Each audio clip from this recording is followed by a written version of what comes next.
My name is Margaret Abbott-Brown. I was born in Chatham, New Brunswick, April 11, 1938. When I was 18, I met John Abbott-Brown, who swept me off my feet, and we eloped. I have 11 grandchildren, 4 great-grandchildren, the oldest in grade 3. Well, I am Claire Macdonnell. I was born in Ohio, Antigonish County, which is about 40 miles from where I live, and went to school there and in Nebraska and so on, and married a wonderful man, and had 9 children, who I'm proud of, 15 grandchildren, and I do have 1 great-grandchild. I'm Gladys Wenger, and I was born in 1921. I have 5 children, 12 grandchildren, and 7 great-grandchildren. It took a lot of convincing to have Mom agree to let me nominate her. I sent her the essay and she was, that's not me, that's not me. But I had her read it again and again, and finally she agreed that it really was everything that she is. To be singled out like that just didn't seem right. I did become proud of the fact that that's how she saw me, and it became a privilege to become involved in this whole campaign. We thought that she met that criteria of a model of health, living well into those special years.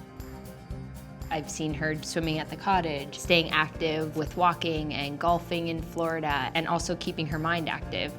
I drive my own car. I'm not supposed to say that, I'm sure, because I'm 91.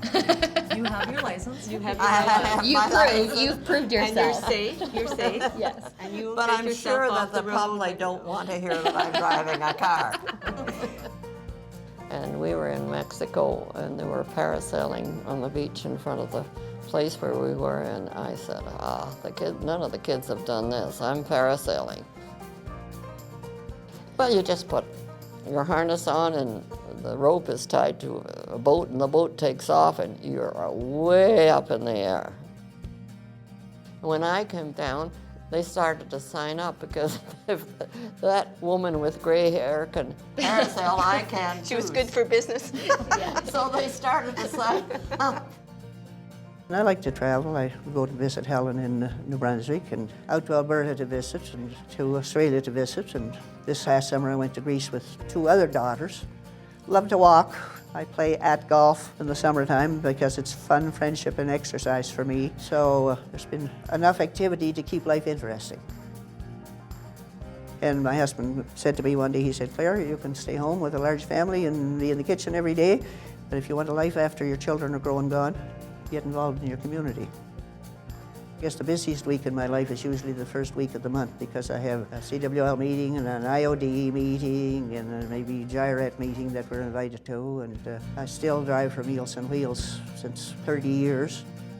She's just been an incredible role model in so many ways, in the way she's lived her life day by day, and the exercise program. She would go off when we were in high school. She'd be going off to exercise class in the evenings and things, you know. There's never been a moment where she sat still. You know, I often say to her and to others, I'm not afraid of getting old, because look at my mom.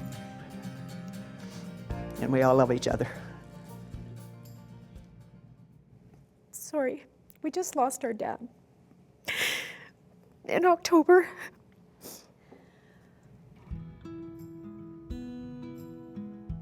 How do you act when you've lost your husband? It would have been very easy to slip into that way of life, of just staying at home and, you know, not wanting to go out and about. I decided that John would not want that, because he knew that I wouldn't be happy living like that. And so that's when I made the decision. I was not going to say no to anything. It just started to snowball. It became kind of a joke in a way to see what I wouldn't say no to. And so, like, we had great fun with it, and I had great adventures because of it. I've been skiing in Fernie, Jasper, I've been to Mexico, I'm going to Turkey next month, been involved in this exciting adventure. Golfing, hiking, cross-country skiing, downhill skiing. Going to concerts. Okay. Yeah. If you could win the lottery to have one of the best moms in the world, here she is, so. I often say to my friends that my my mom is so active that she does more than the three of us combined. Look at how healthy she is, and vibrant and photogenic and just living it up. I'm sometimes a little afraid to be in the public, and I've just met so many wonderful people, and they have given me more confidence in myself. I can't help but think how lucky I am to be 75 years old and having a new experience like this. Don't let your age dictate how you're going to live. Don't say no to anything, any experience. I mean, it's just endless, the things that can happen if you don't say no.